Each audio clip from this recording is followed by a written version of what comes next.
వేగంగా అభివృద్ధి చెందుతున్న ప్రాంతాలపైనే కేటుగాళ్ల కన్నుపడింది. అందుకే నకిలీ సిగరెట్ల దందాకు ఇప్పుడు విజయవాడ, గుంటూరులు కేంద్రాలకు మారాయి.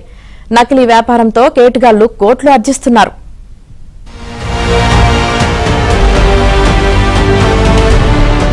ఏపీ రాజధాని అమరావతి ప్రాంతం శరవేగంగా అభివృద్ధి చెందుతోంది. తొలిదశ పనులు 2027 జూన్ నాటికి పూర్తి చేస్తామని ప్రభుత్వం చెబుతోంది.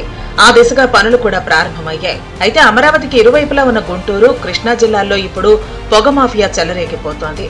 నకిలీ సిగరెట్ల వ్యాపారానికి 2 జిల్లాలు ముఖ్య కేంద్రాలుగా మారిపోయాయి. అసలు బ్రాండ్లు పోరినట్లుగా ఉండే నకిలీ సిగరెట్లతో కోట్ల రూపాయలు వెనకేసుకుంటున్నారు. ఏపీ మొత్తానికి స్టాక్ పాయింట్ గా విజయవాడ, గుంటూరు సిటీలు మారిపోయాయి. బీహార్, ఉత్తరప్రదేశ్, గుజరాత్, రాజస్థాన్ రాష్ట్రాల్లో నకిలీ వ్యాపారం జోరుగా సాగుతోంది. అక్కడ తయారవుతున్న నకిలీలు కొరియర్ల ద్వారా విజయవాడకు చేరుకుంటున్నాయి. కొరియర్ ద్వారా వచ్చే పార్సిల్స్ కు ఎలాంటి పత్రాలు లేకున్నా కూడా ఆయా సంస్థలు మాత్రం చూసి చూడనట్లు వ్యవహరిస్తున్నాయి. గతంలో కంటైనర్ల ద్వారా తెప్పించారు. అయితే వీటి సమాచారం ముందుగానే తెలుసుకున్న అధికారులు వాటిని సీజ్ చేయడంతో కొత్త మార్గాల్లో ఇప్పుడు రవాణా చేస్తున్నారు. కేవలం కొరియర్ ద్వారా మాత్రమే కోట్ల రూపాయల సరుకు తెప్పిస్తున్నారు. విజయవాడ అజిత్ సింగ్ నగర్ లో ఓ గోడౌన్లో అధికారులు తనిఖీ చేపట్టారు.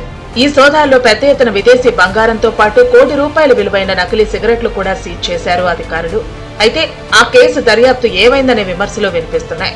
ఇలా పట్టుకున్న తర్వాత ఓ ప్రకటన విడుదల చేస్తున్నారు తప్ప కేసు దర్యాప్తు మాత్రం ముందుకు సాగటం లేదు. దీంతో అక్రమార్కులు మరింత రెచ్చిపోతున్నారు. తమ నకిలీ వ్యాపారాన్ని మరింత జోరుగా సాగిస్తున్నారు. విజయవాడకు సమీపంలోని అంబాపురం, ముస్తాబాద, గన్నవరం, కేసరపల్లిలో కొరియర్ సంస్థలకు గోడౌన్లున్నాయి.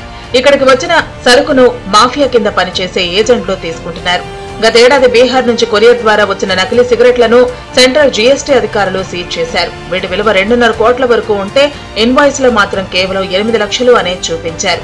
ఆ కేసు దర్యాప్తు ఎంతవరకు వచ్చిందనే విషయం ఇప్పటి వరకు ఎవరికీ తెలీదు. నకిలీ సిగరెట్లతో పొగప్రియుల ఆరోగ్యం దెబ్బతింటోంది. అలాగే ప్రభుత్వ ఖజానాకు గండిపడుతోంది కూడా. కేసు దర్యాప్తులో భాగంగా ఇప్పటి వరకు ఎవరిని అదుపులోకి తీసుకున్నా దాఖలాలు లేవు. దీంతో అధికారుల తీరుపై కూడా విమర్శలు వెల్లువెత్తుతున్నాయి. అధికారుల నిర్లక్ష్యం కారణంగా కృష్ణా, గుంటూరు జిల్లాల్లో నకిలీ మాఫియా వ్యాపారం 3 సిగరెట్లు 6 గుట్కా ప్యాకెట్లుగా సాఫీగా సాగిపోతోంది కూడా.